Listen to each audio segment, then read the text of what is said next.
Vient un coucher de soleil, c'est de toute beauté. Come sunset, it's absolutely beautiful. It's gray and pink. This is Florence Lubier, who's lived here in Thetford Mines, Quebec, her entire life. C'est rose, c'est de toute beauté. It's pink. It's absolutely beautiful. And the view she loves to watch turn pink at sunset is the rim of one of the town's abandoned asbestos mines. Oui, c'est impressionnant.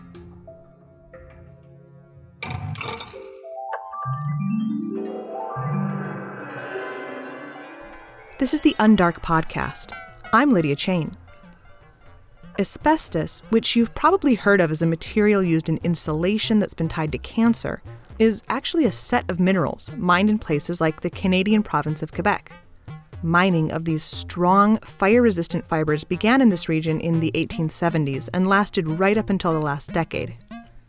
The mining operations left a massive imprint on this landscape. Not just the pits of the open-air mines, but piles of ground-up mining waste left over after the asbestos was extracted. An estimated 800 million tons of them throughout the province. Today, a number of companies are eager to transform that waste, extracting valuable materials like magnesium and eliminating any remaining asbestos in the process. But health officials worry this new industry might come with some of the same problems as the one Quebec finally seemed to be moving away from. Reporter Emma Jacobs took a trip to Canada's asbestos belt to learn more. Mountains of dark gray, ground-up stone slope up from the roads all around Thetford Mines. In French, they're known as the Aldes. And they loom over Florence Lubier's childhood memories. I even used to play in the Alde, the piles, or even occasionally went to bring my father his meals when he had to work through them. It's always been a part of my life. I'm surrounded by the Alde. These man-made mountains have slopes too steep and tough to support much vegetation. They're scattered around Thetford Mines, where Marc-Alexandre Brousseau is mayor. Quand on parle d'environ 400 millions de tonnes de sable de mine présents sur notre... When we're talking about 400 million tons of sand from the mines in our area, I'm not even talking of elsewhere. That won't disappear with the wave of a magic wand. This is one reason why he thinks companies looking to turn some of that material into valuable products should be welcomed with open arms. But he's been feuding for a long time with public health authorities in Quebec who say the former mining towns don't fully appreciate the health dangers of asbestos and aren't prepared to protect workers and residents, including his region's public health director, Philippe Lessard.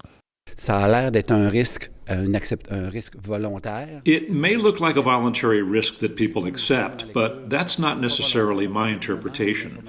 I don't think it's voluntary from the moment that people don't have the right information and the correct perception of the risk to make that decision. It's not that people here deny that asbestos can cause disease. It was seen here earlier than most. As early as the 1930s, medical evaluations performed on Canadian miners revealed that they were getting sick from inhaling asbestos fibers into their lungs. Mining companies worked to limit the spread of information that could damage their business.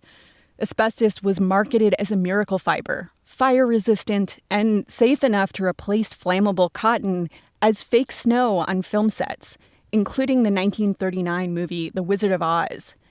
In the mining towns, asbestos once fell like snow around the mills where it was processed, and dust hung over entire neighborhoods. But in the decades that followed, mine workers in Quebec held a series of strikes with demands including better working conditions to prevent the lung diseases many miners developed. Not only did Florence Lubier's father and grandfathers work in asbestos mines, but so did her brother and her husband. She joined the Women's Strike Support Committee in Thetford Mines in 1975. We really wanted there to be an improvement, to have a system to reduce dust. Afterwards, Lubier says, the mining companies in the region did install equipment to control loose asbestos fibers in the mines and mills where the rock was broken apart to extract the asbestos fibers. And she has come away from all of this holding two beliefs simultaneously.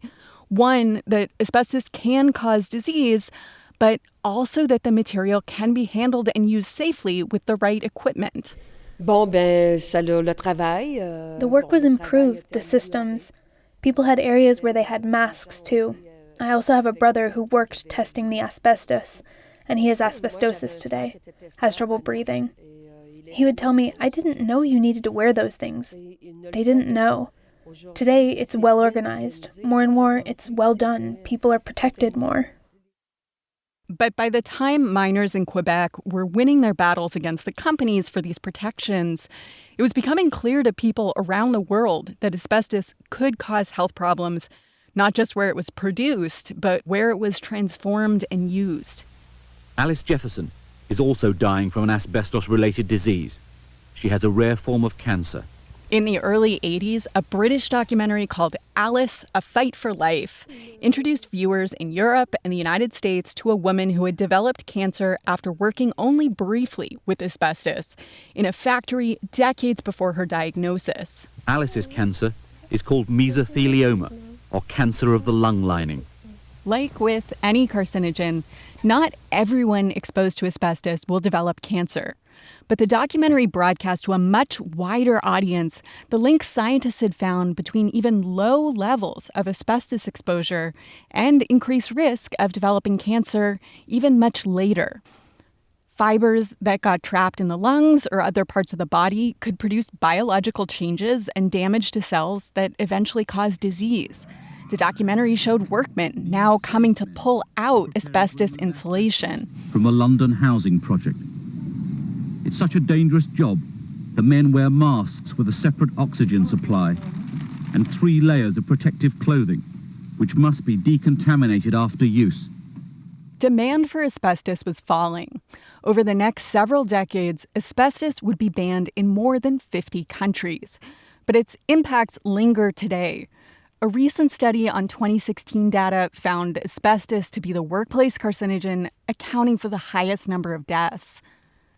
The Canadian asbestos industry continued to lobby for a long time that the type of asbestos found here was safer than others.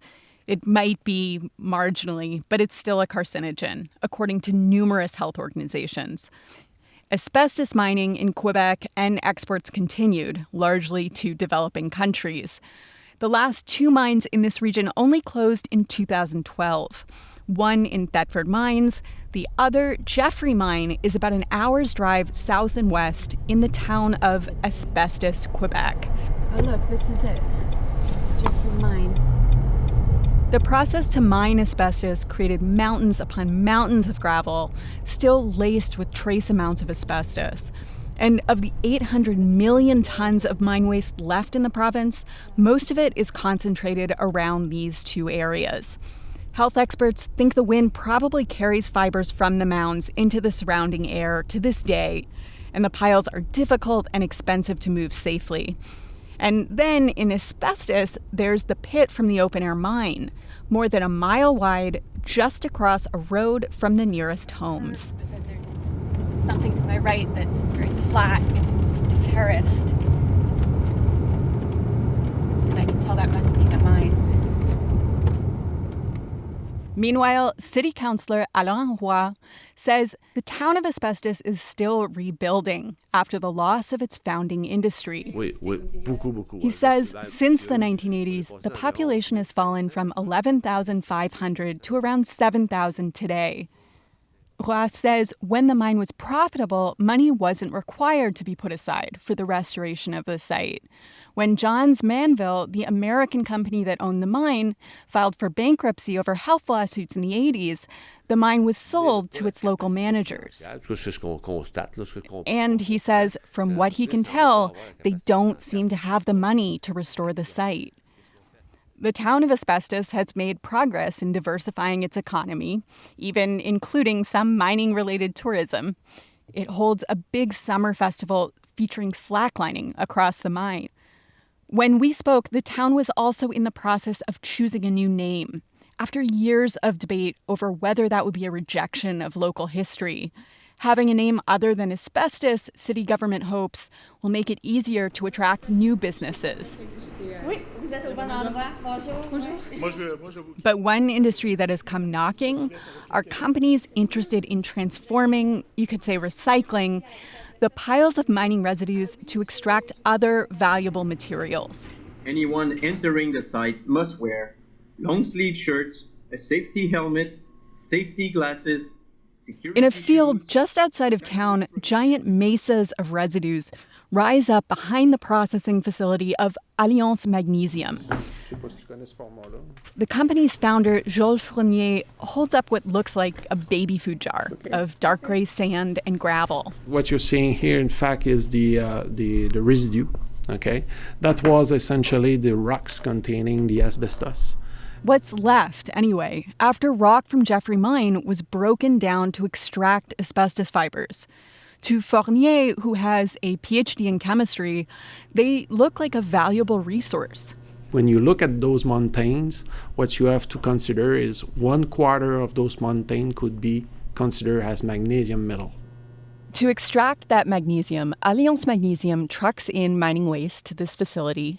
Then they grind up the gravel even further and treat it with hydrochloric acid. As a side effect, the process also destroys the remaining asbestos fibers. Electricity is pumped through the remains to separate the metal. And this is the finished product? Yeah, exactly. This is a big ingot.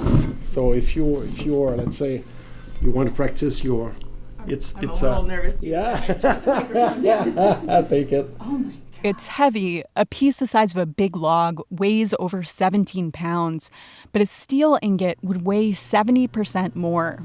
The car industry used this material to reduce the weight, to meet the new standard regulation for the emissions of those cars. So meaning that the more the car is light, okay, the less it will emit because it will be lighter, so it will consume less energy. The problem with that equation, he says, is that right now, most magnesium comes from China, where the production process consumes a lot of energy. That is using a lot of thermal coal. The electricity here in Quebec is mostly generated from hydroelectric dams. Combined with the composition of the rock here and the fact that it's already out of the ground, Fournier can produce magnesium at a fraction of the carbon emissions of Chinese magnesium. So it means that this is a very, very positive, let's say, mass balance, if I can say, for the CO2 globally. Right now, he's scaling up from a pilot plant to a commercial scale factory, with hopes to eventually produce 35,000 tons of magnesium a year from mine debris. But there are other proposed projects as well, both around asbestos and Thetford mines, and the possibility of industrial-scale operations stirring up asbestos-laced waste, also sometimes called mine tailings, has worried public health officials, locally and nationally. You have to get those tailings to a processing center in some way. You have to disturb that pile. Paul Demers is the director of the Occupational Cancer Research Center in Toronto. Get it onto some kind of conveyor belt or some kind of vehicle that's then going to take it someplace. And that certainly increases the risk. I mean, it's very difficult to control exposure under those circumstances. A government study of residues in and around Thetford mines found they contained up to 40% asbestos by volume. Most samples had between 10 and 25%. Fournier and others say they have ways to keep their workers from inhaling loose fibers, such as wetting the material to keep down dust and having workers wear masks. But Demers says we can tell from, for example, the construction industry that best practices, things as simple as keeping masks on all the time, aren't always easy to be consistent about. It's difficult to do it correctly, and it's expensive. Now, this industry, if it works out the way they're proposing it, could be very lucrative. So maybe they can afford to do this the right way. But we have to start with the fact that it almost always is a problem. He's concerned that Quebec's standard for workplace exposure to certain types of asbestos remains 10 times higher, more permissive, than what's allowed in most of Canada. And once airborne, Demers says, asbestos fibers can get brought home by workers on their clothes or cars and be inhaled by their families. Then there are the people who live nearby, particularly in Thetford mines, where some piles are right up against homes, which is already a concern before any projects that would disturb them further. Studies have found that it's not just people who are exposed to asbestos in the workplace. but others who have developed an increased risk of mesothelioma. It may not be a risk that's easy to see in a small population, but it's worrying to health officials in Quebec like Philippe Lessard. He's been public health director for the region, including Thetford Mines, for 2 decades, and says it's not easy to talk about the health risks of asbestos here. L'amiante est un terme positif dans la région. Asbestos is a positive term in this region, at a cultural level, at an economic level, since forever. It's only in the last few years that there's been a movement that's led people to consider that asbestos can cause health problems. And even then, people don't have the same level of caution as public health professionals might like. People ride ATVs up and down the mounds. Another thing he points to is how casually the mining residues were spread around the town of Thetford Mines. Even though it was known there was some asbestos left in them, they were so abundant and convenient. They were used in construction, for paving parking lots and terraces. In 2009, even city government had contracts with private companies that used the mining residues as road abrasive. That's the sand spread across slippery city streets in the winter to keep drivers safe. Lessard called for that to stop, and health officials suggested that protective measures be taken during activities like road construction in the presence of asbestos. That makes public works much more expensive here, and created a perception, among some at least, that strict regulations are at odds with economic growth, including Mayor Marc-Alexandre Brousseau. If you take a shovel to the ground anywhere within city limits, you're likely to turn up some of that gray sand. The mayor is one of many people who think the fears of low-level asbestos exposure are exaggerated. On est dans une situation où on est dans la théorie contre la pratique. We're in a situation of theory over reality. We're the living proof. Today, I'm 44 years old in good health. If it were true that contact with a single asbestos fiber, you'll die 30 years later, because that's the latency period of the illness, I don't think there'd be anyone of my generation alive today.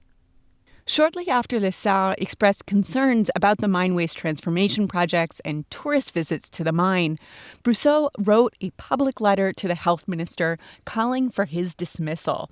Quote, like a dictator, he has thrown out all logic and common sense and is waging open war on our region, end quote. Now, researchers don't say that anyone who comes in contact with a single asbestos fiber will die. The risk of developing cancer is related to a combination of factors. There's genetic susceptibility, cumulative exposure over time, and the fact that cancer is the result of a process gone wrong that may not follow in everyone exposed. What scientists say is that there is no safe threshold, no amount they can say is safe.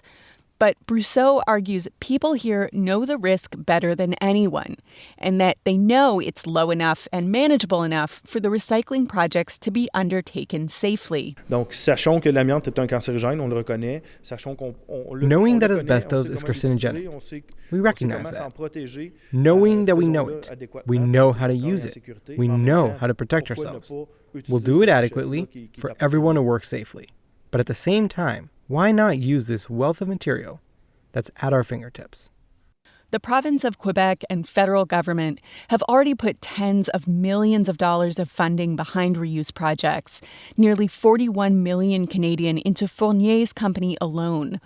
But the health concerns also convinced the province to order an environmental review that included a series of public hearings over the course of this past winter, where proponents of the projects argued there is a balance to be reached between caution and strict restrictions and the promise of new jobs and clearing up some of this troublesome waste at a profit. Bonjour, monsieur. Bonjour. This is Jacques Larouche of the Thetford Mines Region's Economic Development Organization, speaking before the review panel in February. Listen, he says, there arrives a moment, quote, when we need to reach a compromise between saying, we obviously hope to live in a world where everyone's safe, there's no illness, and we all die of old age at 100. Okay, but it doesn't work like that. We know it. There's a moment when people balance things, make an arbitrage with the economic stakes, end quote. LaRouche also told the panel he's not from this region, that he came here to retire. And the head of the review team, Joseph Zayed, took the opportunity to ask a question. Out of curiosity, did you choose a home near the Alps? No, he says, I live in the country. But my daughter bought a house next to the Alps with her 4 young children. Zayed wants to know if she had done any sort of air quality testing before moving in. Never, LaRouche says, and no concerns, except, he says, she has started to ask herself some questions after hearing people react as if she lives somewhere dangerous. What I'm trying to say, LaRouche concludes, is that there absolutely needs to be some common sense in this. But whose common sense?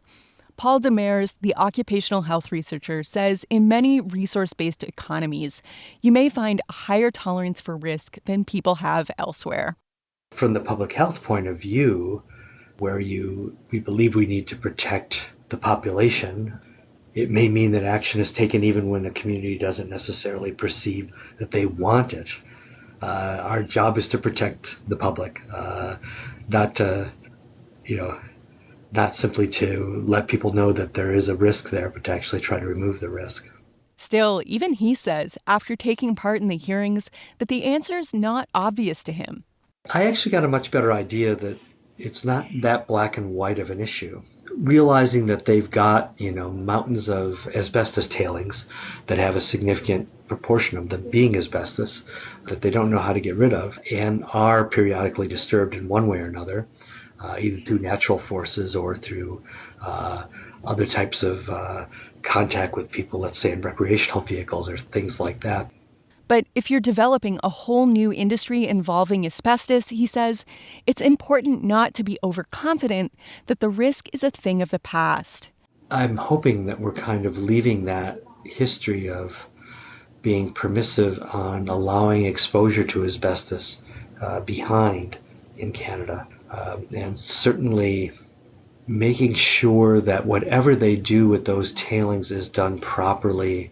What you want to hear is everybody speaking from the same page of saying, yes, this is the highest priority is not exposing people while we're creating this new industry. The Environmental Review Panel's report with recommendations is due in July. But how they're all implemented will involve political decisions as well as scientific ones. And Canada has seen in the past, when it comes to asbestos, those interests don't always align.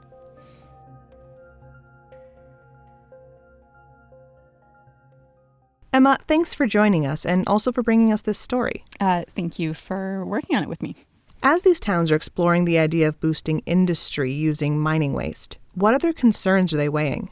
So there's one other set of contaminants that we didn't really get into here that are on some people's minds because there was a sort of short-lived attempt to do a similar sort of magnesium recycling a little over a decade ago that failed just because the market was very different then. And at the time, it was observed that there were some chemicals that were released that were also carcinogens, that were sort of byproducts of this process.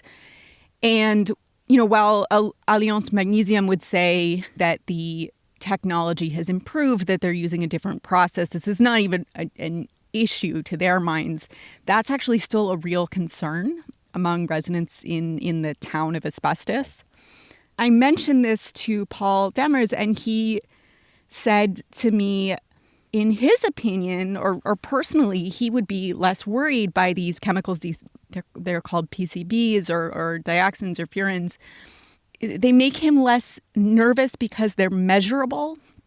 So if they're there or not. They're a little easier to detect than asbestos fibers are. That takes, a lot of counting fibers by hand under a microscope. So not to say that they're not dangerous and he would want them out there, but there is some element maybe of the comfort with the carcinogen, as opposed to others that might be new to a community. This sort of push and pull between public health and industry has been in the news a lot recently due to COVID-19. Was that on your mind at all as you were reporting this piece? I mean, yes, a fair bit. I think this tension is present in so many different circumstances. It's just we're sort of having that conversation more loudly and centrally than we normally do. I think the air pollution in cities, that being sort of something that we as urban residents do accept and don't think about an awful lot, even though it does cause disease.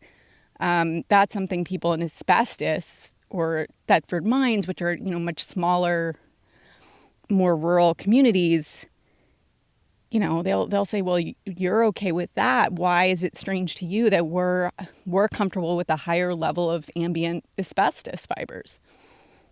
Coronavirus is a much more dramatic and much more, sort of central and all-consuming version of a conversation that's had a lot in lots of different communities and lots of different contexts about, what is an acceptable level of risk and what are the economic costs or benefits of taking, different approaches or enforcing different types of public health limitations. Emma Jacobs is a multimedia journalist based in Montreal. Her reporting for this story was made possible in part by a fellowship from the Institute for Journalism and Natural Resources. Thanks also to Bruce Case, Sandrine Restreello, Dave Davies, Brenna Daldorf, and Bassam Shaheen. Our theme music is produced by the Undark team, and additional music in today's episode came from Kevin MacLeod at Incompetech. I'm your host, Lydia Chain. See you next month.